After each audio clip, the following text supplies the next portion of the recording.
Okay, hey guys, we're back with episode 11 of Powerplay. I'm here today with Joel, who I will allow him to introduce himself. So Joel, please take it away. Yeah.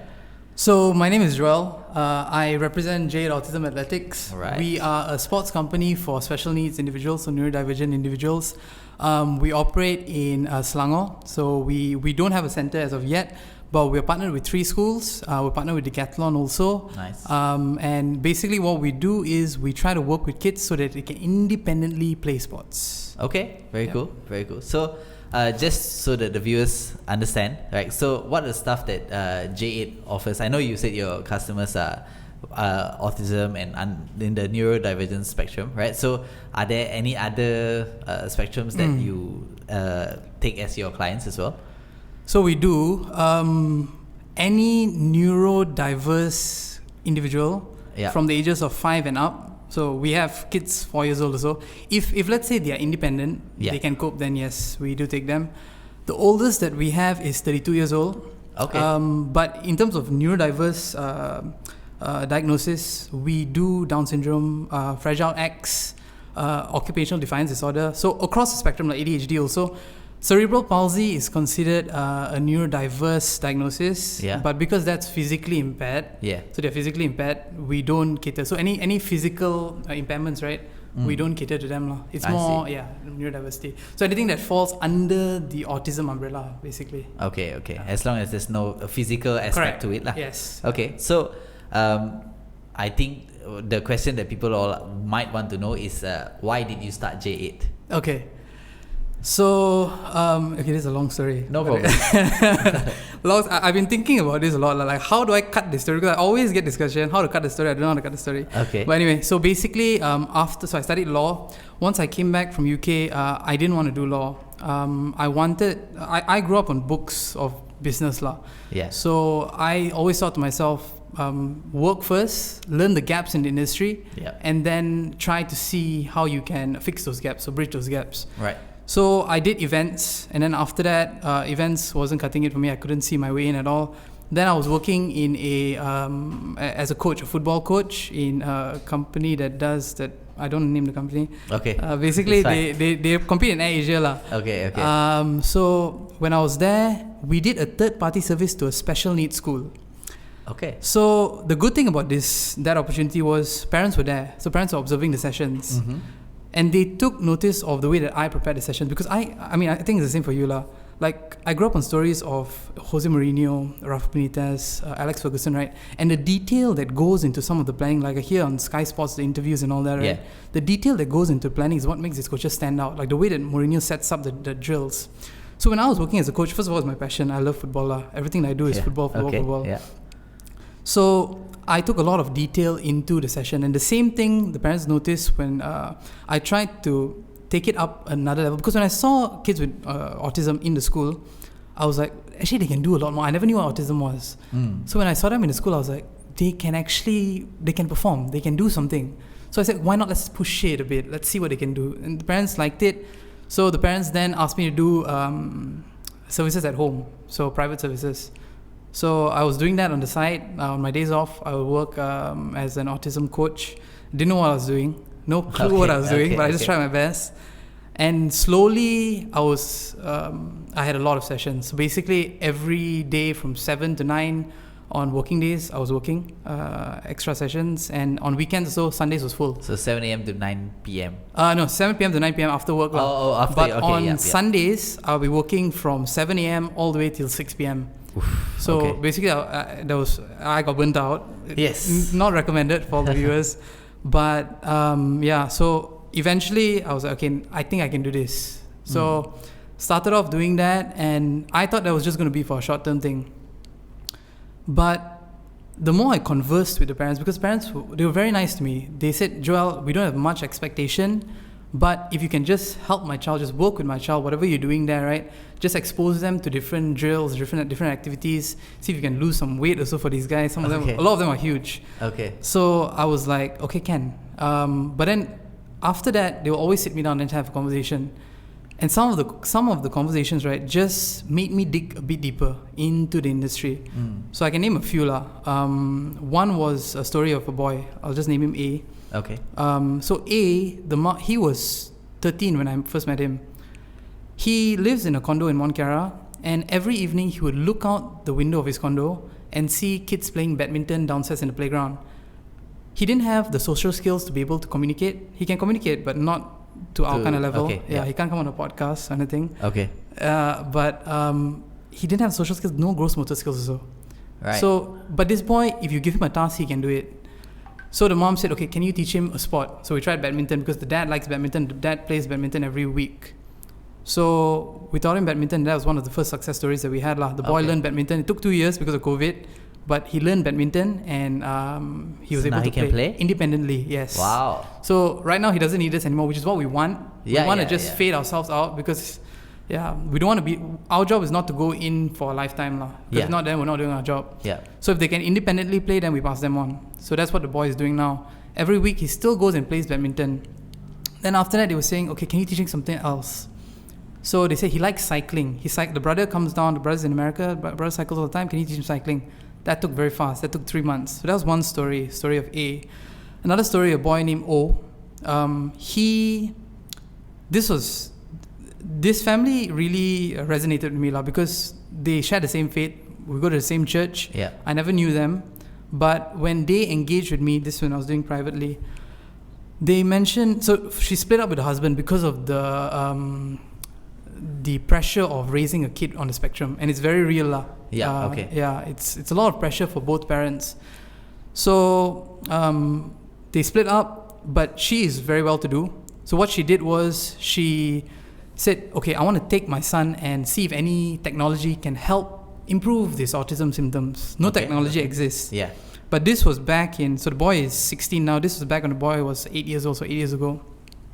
Took the boy to Taiwan. She said she spent 1 million ringgit for a surgery. It's a brain enhancement sort of thing. So they put like lasers and all that to activate the cerebral cortex. Right. The boy managed to speak. Yeah, he managed to. Before that, he couldn't? Before that, he could speak in words. So he managed to speak in sentences, but not so much to a point where he can independently go and work or fend for himself, cannot. But there was some improvement lah. Yeah, there was some improvement lah. Yeah. So, but still the boy, they didn't get the results that they wanted. And a lot of these parents, right, and it's the reality that we have now, especially the older kids, and I see the contrast. Young kids versus old kids, the difference is the parents have hope for the younger generation. Once you come to like 15 years old, then you realize, oh, this boy is going to start working soon. I'm not going to be here for long. Yeah. That's when they start to lose hope. Yeah. So that triggered me because I was like, how can the state of the industry be such? So then I did a lot of research and we tried a lot of different things lah. So I thought, okay, never mind, I'm going to go into this with the hope of leaving this industry a bit better. Just try to change. The more even last week I had a conversation with a different lady doing a different intervention strategy for autism. She said, Joel, we all face the same thing. We face the challenge of the mountain, which is the industry. And so it's tough lah. And I realized it's not going to take 3 years. It's going to take a long time. Yeah. So that was what sparked me to do this. The stories of the parents which I heard. And that was just an example of 2. Yeah. Like I was just telling you off air. So I meet about 120 parents per year. And I've been doing this for 5 years.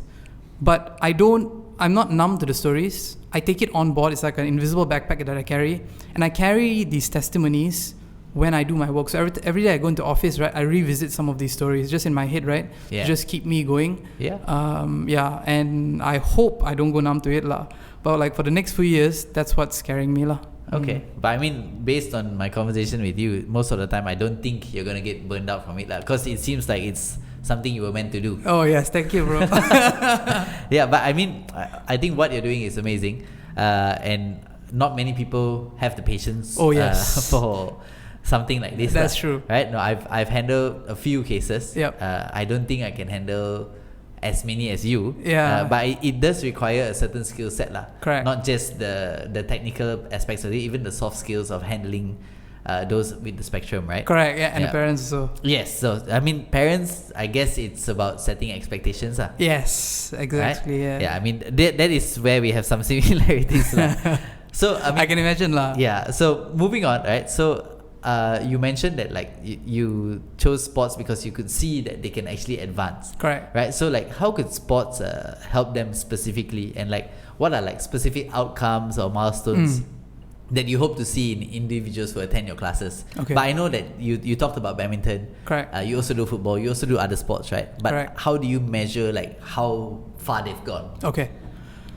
So this has been I cannot tell you how much headache this got. Actually, a lot of our staff, right? They get the burnt out comes from this, like from us looking. So first of all, we have a syllabus. Yeah. We have this thing called a developmental checklist. So we've tried sourcing everywhere for developmental checklist for sports. It exists. There's stuff. There's a checklist, but it doesn't exist catered to autism.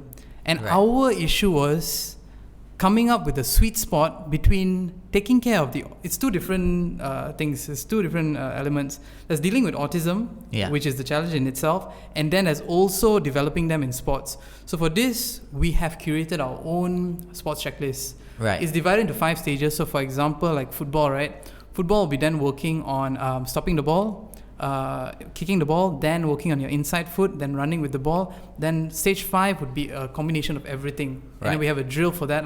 So depending on how they perform in stage 5, then we can say this child has mastered this skill. But initially, when we first started, I wanted to teach them outside foot. Okay. I had all these dreams. I wanted to teach them step overs and all that.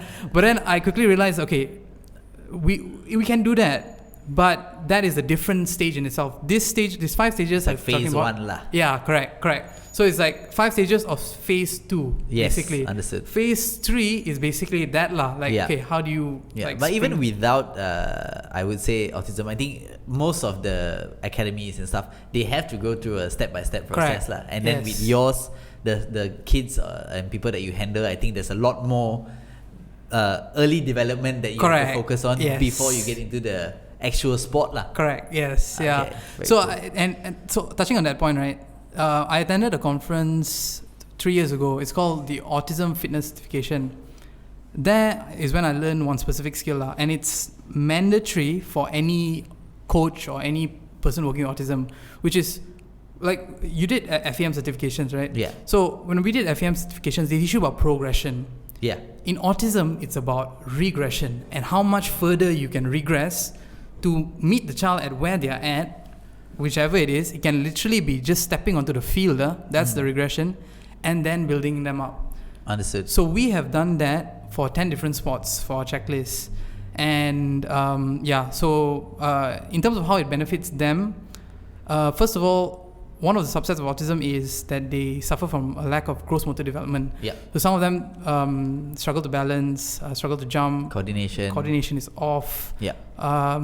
So, and we work to develop that, but we do that with a purpose, which is, and we choose sports because sports touches on different motor skills. Yeah. But also by mastering sport, it gives you an opportunity to integrate into a normal setting.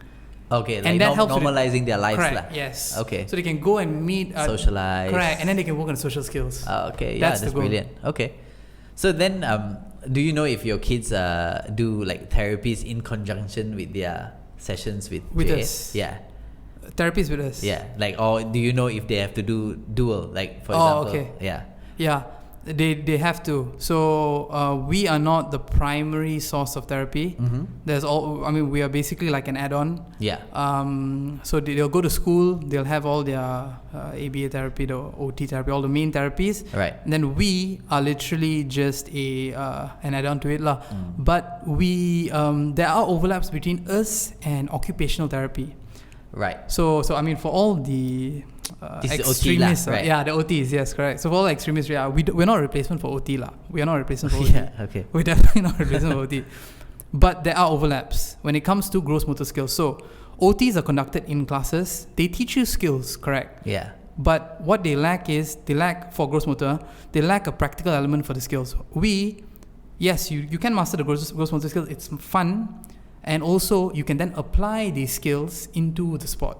Yeah. Yeah. So there's an extension to it lah. Yeah. Whereas in OT, it's literally just a checklist. But OT, they do something completely separate. Another part of it is, so they do gross motor, but they also do life skills. So like tying up, buttoning up. Right. Brushing your teeth, toilet training. That one all is necessary. And this is not just my opinion. So one of the doctors in Desa Park City, she constantly recommends kids to her. So once they hit a certain... She's famous lah. She's really famous for diagnosing kids with autism. Most of the kids diagnosed with autism, they've gone through her. Okay. It's like the mother of autism in Malaysia. Okay. Yeah, she's huge. So if let's say a child has exhausted all the life skills for OT, when it comes to gross motor, she recommends us. Right. Because of that extension. Yeah. Because it's not just the sport lah. Yeah. Right. But also they get to achieve something that is beyond what they normally would. Correct. Exactly. Yes. Right. And then they can then apply it lah. So they can just go and have fun with their family. They can share in moments with their family. Because if you learn to button your shirt, you're doing it for yourself. Yes. You know? Yes. Yeah. That's brilliant. I think it's one of the hardest things to be able to coach in that manner lah. Yeah. But I know that, so now you're running this as your full time, right? Yep. So I'm sure people have asked you these questions. This is a bit of a tough one. Okay. But I think it's a good one so that I want people to be aware lah, regardless of what industry that you're in. A business is a business lah, right? So like, how do you balance being a profitable business and being accessible to everybody? Okay, so that, like, this one I've always thought of lah. Accessibility is something that we definitely, like, something that I feel strongly about, because growing up, my parents didn't have the money to send me to the best academies in Malaysia. Yeah. And I've always, like, I used to hear friends going to like KLYS and all that, right? Never had that opportunity. So accessibility is something that really I feel strongly about. Yes. Right now, we cater more to the T20s and M40s, but our future plans are to create more programs that is catered to individuals of different income groups lah. Yeah. So and one thing that we're trying to do is we're launching next year is we're working with more NGOs. But this question, right? It's not so much by our choosing that we are catering to these specific groups. It's because, as such, at this industry, it's a free market. There's no government interventions for this. Right. And because it's a free market, the industry, I look at the industry leaders, because I can't look at government agencies. Government agencies, they are basically not doing anything. It's schools. Yeah. So it's going for free, nothing. There's no additional services, nothing. There's no specialized services. So. Okay. And there's research that's done on this to show that the teachers in the public sector, they have no knowledge on autism. On educating kids with this. On autism also. They don't exactly know what autism is. Okay. So in public sectors, literally there's no hope. But private sectors, they ramp it up it's very steep, the cost of education. I see. Okay. Extremely steep. So benchmarking against that, right, is what we're doing. But our aim is to use that and to grow to create a model which then makes it accessible for everybody. Yeah, so essentially it's you need to be able to run your business in order to give back Correct. in Yes. the long run, right? Yeah, so I Essentially. think this is when you get into sports, I think whether it's autism or not, this is one of the main things that you're looking at, because it should be accessible to everyone. Yes. Even more so those on the spectrum. Correct. Right? Yes. But if you can't sustain what you need to do, how Correct. can you help those who actually need the help? Exactly. Right? Yes. But I mean, people just look from the outside and just make certain comments which people say what they want to say. Yeah, and if anything, right, because it's never been done before, it just shows that, and we are working on it. Once we crack that code, right, then we would have granted everybody that accessibility. Yes. Yeah, but it's something that is never been done before for a reason, because it's not easy. Yes. Yeah, to create a model that's sustainable, that still can at least pay the coaches, but at the same time make it accessible for everybody. Yeah, I mean that essentially that is the end goal to a certain extent. Right. I think people just need to be able to be a bit more aware of how they question certain things Correct. rather than just spitting things off the exactly. bat. So like how do you deal with people who think that like the J8 services should be like low cost or free and charging more is like taking advantage of a population that needs the service? Okay. I know it's a tough one. Yeah. But feel free. Okay, so again, I would draw contra. I mean, this question wouldn't be so much for us. It will be more so for the industry as a whole. Okay. Yeah, because if let's say there was grants, right, that we can tap into, that can, because the thing is, it needs to be more accessible. It needs to be low cost, especially to cater to those in the low income brackets. Yeah. But at the same time, we have to deal with the cost of the location. Yes. The cost of paying the staff. Yes. All these other costs, the cost of upholding a company, maintaining a company, all these things need to be paid for. Yeah. And if there's no, if let's say the government had intervened like they do in Singapore, right, with all the grants, with all the initiatives, it would have been a lot easier. So in Singapore, it is. It is. Okay. So there's a lot more initiatives, and if let's say they don't want to come to J8, if let's say we were in Singapore, there are alternatives for it also, and the government supports those initiatives. I see. Yeah. Whereas here in Malaysia, the structure is such lah. There's no cooperation between the relevant ministries. Okay. I read the government budget every single year. I read it every single year to see and educate my clients and also people within the industry through our social media on what they can tap into, so they know that these things are accessible. Yeah.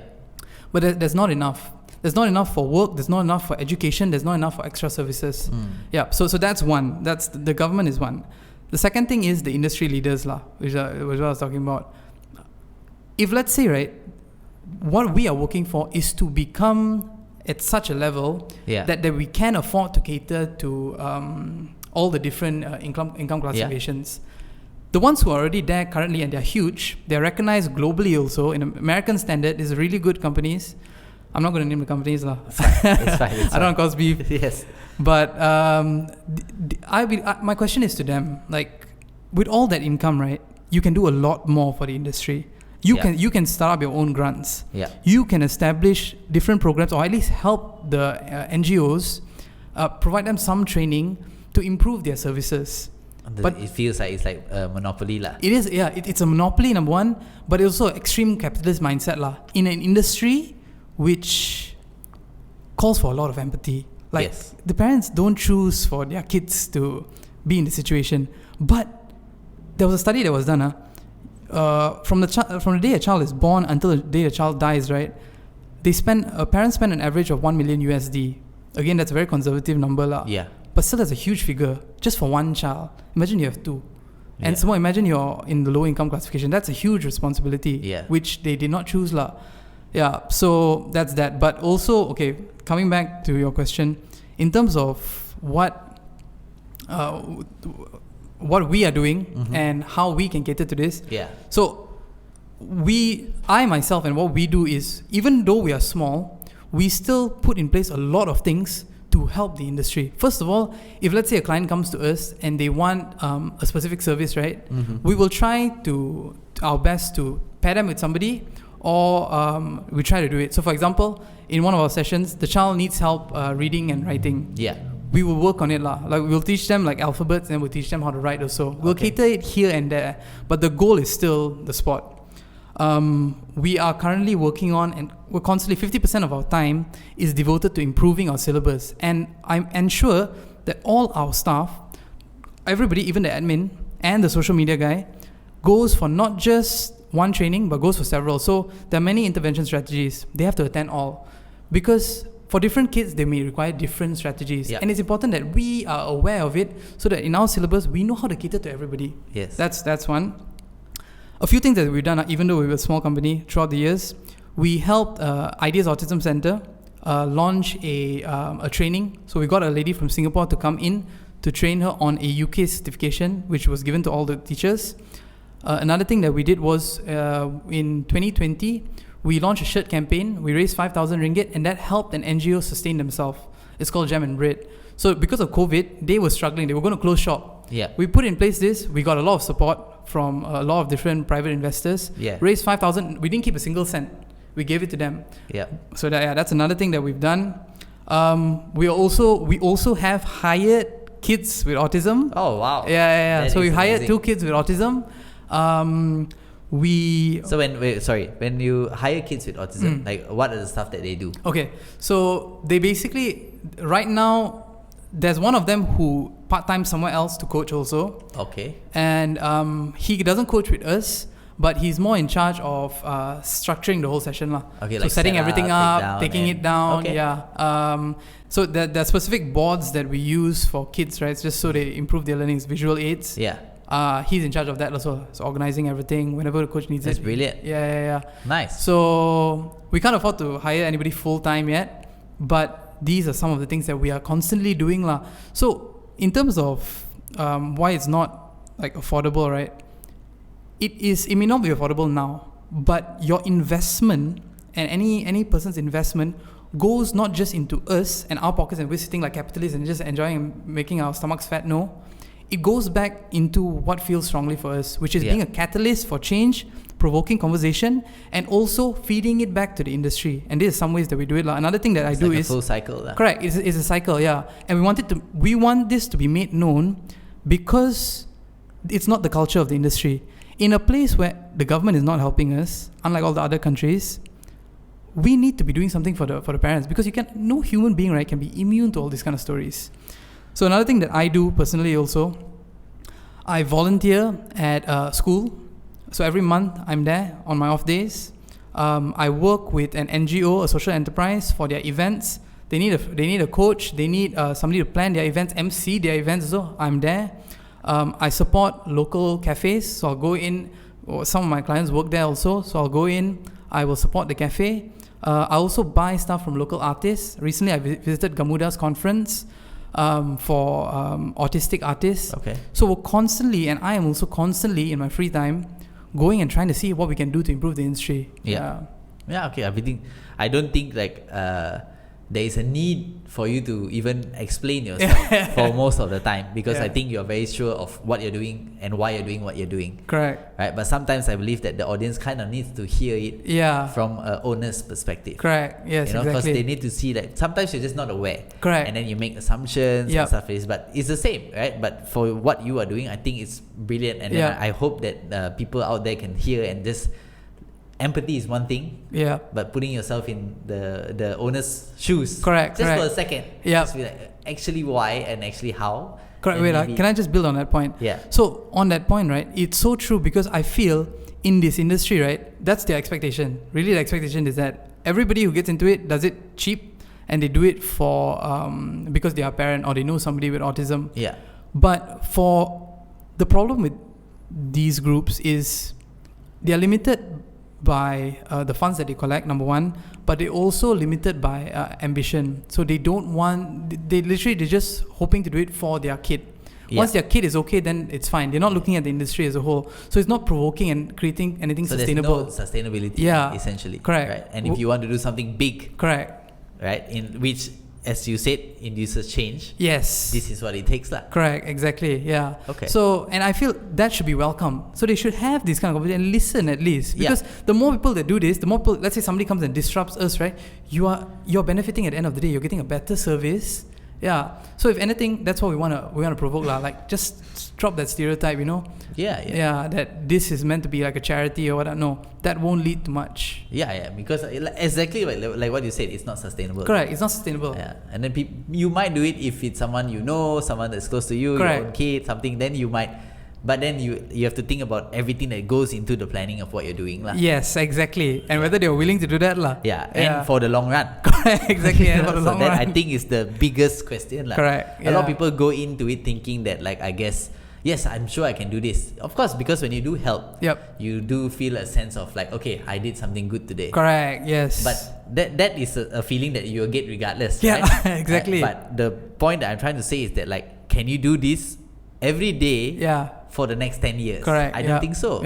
You need help. You need people who want to commit. Correct. And the people who want to commit should be compensated fairly. Correct, exactly, yes. You know? So essentially, this is what it takes to induce change, lah. Correct, yes. Yeah. Brilliant. I love it. So, I have FAPOS, right? So FAPOS Academy is for kids, not on the spectrum, but we have had a few on the spectrum, which are, I guess, I would consider them high functioning. So they're a lot easier to handle that have come in.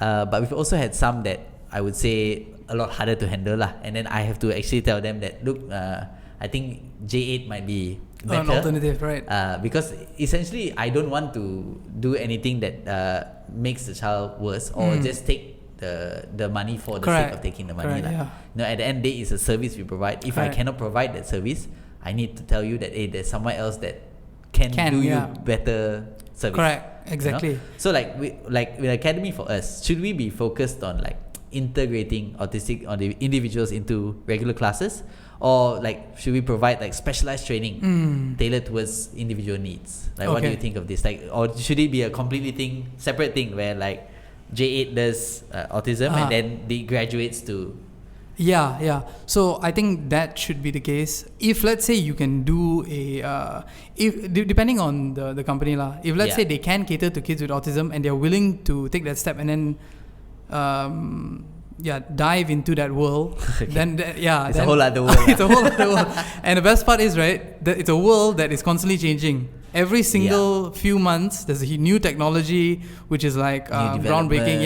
Exactly. Yeah. Okay. So that's that world which is not set yet. Like there's no certainty yet. So if they're willing for that, then yes, by all means.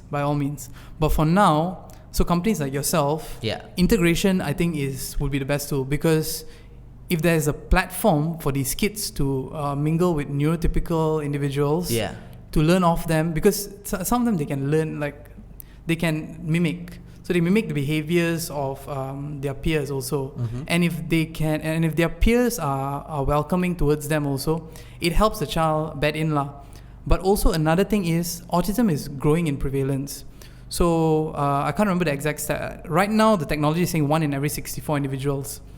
But that number has been halved because 6 months ago, new technology came out that now brought it to 1-to-1 between girls and boys. Last time, out of every 5 kids, 1 will be a girl, 4 will be boys. 4 will be boys, 1 will be a girl. Now it's 1-to-1.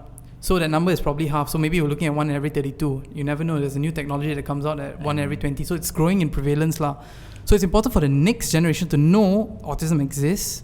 But it's also important for them to be able to communicate with and include individuals on the spectrum into or just to communicate with them, to know how to coexist with them. As much as it is, try to normalize it for them. Correct. Yes, exactly. So from a young age, right, it benefits both parties. Okay. So I mean that is something that we are looking into lah. But of course, I think that will require some training from the coaches. Definitely. In Fapos, I think there are a few of us who probably could handle. But at the same time, we don't want to take on more than we can. True, So these are the things that we will probably try to work towards lah. So what are some potential collaborations that can be done between businesses like yours that cater to autistic community and businesses like FPA that is geared towards neurotypical individuals? Of course, like we have the now we have already what we are already currently using. Correct. But are there other possibilities or potentials? So one thing that we're doing is this is a collaboration with Decathlon, whereby they are looking to employ individuals on the spectrum. Oh, nice. So we are partnered with a vocational center. So that's one of the ones that we help set up lah. And we are in conversation with them to see how they can facilitate it even more. So we ourselves are working on making our syllabus more accessible. Our syllabus does not train an individual to teach a class to become a professional ABA or OT therapist. It does not. Okay. But it gives them the tools to know how to structure any specific lesson. Let's say they want to teach drums to a kid with autism. They'll know how to structure it. I see. How to deal with different elements of autism. It's like a certain SOP lah. Yes, correct. An SOP of sorts. It's like a syllabus which caters to behavior problems that a child may exhibit. Okay. Sensory strategies, cognitive strategies, how to use motivation, and how to deal with sensory strategies also. So 5 different elements. And that's what we're working on. It's in the works now. So that's something that I would propose lah. If not, then just going for a very basic autism certification, right, which I think will take like 3 to 6 months. Will be good enough. I see. Okay, very cool. So compared to other Asian countries, right, how does Malaysia rank in terms of its autism related services, therapies, interventions, and I would say general public awareness lah? Okay. So I think I slammed the government a lot. Feel free. I don't want to get cancelled. So No yeah. such thing as bad publicity. Actually, that's true. I welcome it. So Malaysia they're very behind lah. Like I in the 5 years, right, I've met a lot of people. So I've collaborated. I mean, J8 has collaborated with Amiruddin Shahri. So we worked on the Kita Jaga Kita project for Selangor, and we launched a campaign for 2 years. Badminton for neurodiverse and neurotypical individuals in the low-income household. So I have conversation with him. I've had also conversation with the president of the National Autism Society of Malaysia, which I never dreamt of having also. But we had a sit down with the president. The structure is not great. The support for even the National Autism Society of Malaysia is not great. So one thing that filled me with optimism was last year when Khairi was, so at the end of his tenure, he launched the Autism Council. I was one of the first to go and read what the Autism Council was about and what they were going to do. They were going to do amazing things. They were supposed to increase the number of registrants for the OKU card, increase the grants for families, a lot of different things. Once he lost power, I will still go on his Instagram, right, whenever he's live, and just ask him, what happened to the Autism Council? I asked him 2 or 3 times already, no response. So over here, there's not one person. Raza Diba was the disabilities minister before, the last cabinet, now no more. So there's nobody that we can go to and have conversation with, right? I've tried going and having conversation. There's nobody that we can have conversation with that can give me an answer, like what is the plan, for my families, right? All these families that we have, what's the plan for them? What promise can we give them? Singapore, so I don't know what's happening in the rest of the ASEAN because I have no clue actually. It's fine. But Singapore, I know because I've referred kids there. Okay. I referred kids there. My godmother lives in Singapore also, so and I've researched Singapore just to see what a good structure looks like. Okay. From top to bottom, it's all structured. So from the early age, they teach you. First of all, they're very aware of autism, so you can people know how to pick up the signs very early on. Get diagnosed early. Immediately, the government intervenes. You have an early intervention plan. Primary and secondary school also is government regulated. After that, vocational center also government regulated, and then there's employment opportunities. So they have like a pathway. A whole pathway, and ongoing support beyond that. So there's a lot of initiatives. They do a lot of grants for private companies to come up and to tap into to provide better facilities lah. So then I just checked how they do it. They don't have a main person, so they don't have like a Raza Diba, like a disability minister, no. But it's a combination of 6 different ministries, like a welfare ministry, family ministry, and all that lah. So it's a combination of different ministries who work together, but who autism is very much in their focus, in their purview. Here, now the cabinet has been cut. Right? It's been shortened. We have all those family ministries, the welfare ministries, and all that, the education ministry also, but there's still not enough lah. I don't think it's even in their purview. I read the last budget or so, not much. The only thing was increasing the OKU card registrants. How they're going to do that, when they're going to do it, what's the allocation for it, no clue. So I see. We're still a bit of miles away lah. Miles and miles away. Okay. So like, what do you hope, this is the last question lah, right? What do you hope to see in terms of like growth of sports services for autistic individuals in the future? Okay. So on the back of what happened at Special Olympics. You need to educate me on this as well. Okay. So Special Olympics Malaysia. Special Olympics basically, Paralympics, there's 6 different disabilities lah. The blind, the the blind, the deaf, and then there's like 5 others. One of it is neurodivergent disabilities. So that's autism and all that. Learning disabilities, they call it lah. Learning disabilities has their own Olympics, which was set up by the Kennedys. So John F. Kennedy, his sister, started in 1950s. It's global. Anyway, so Malaysia has been involved in it for the longest time. They sent a contingent in June, and they won 3 goals, 4 silver, 3 bronze, or something like that. And it was recognized by Hannah Yeoh. So Hannah Yeoh is good because her husband has a stake in an autism school. So she is very much, and I've seen her face to face also because one of our affiliated schools, she came and launched the school. Oh, nice. Yeah. So Hannah Yeoh, I know for sure, she advocates for autism on her Instagram page, so you can see, autism advocate. So she recognized it. She basically gave a grant of 150,000 for them to go. Once they came back, greeted with 95,000.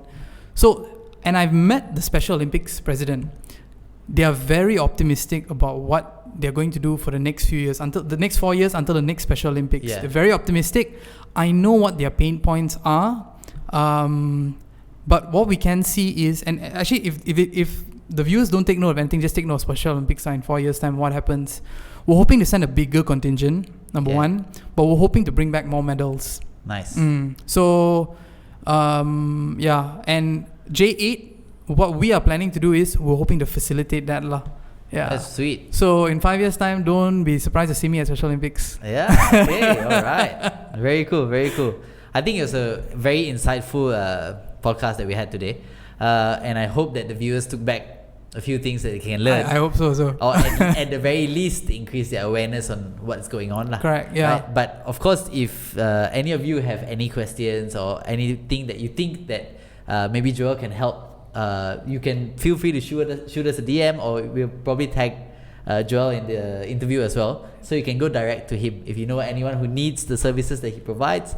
By all means, right? Yep. So thank you so much, Joel, for your time. No problem. Right, really appreciate it. And I'll see you all next week on episode 12 of Powerplay for anything and everything futsal.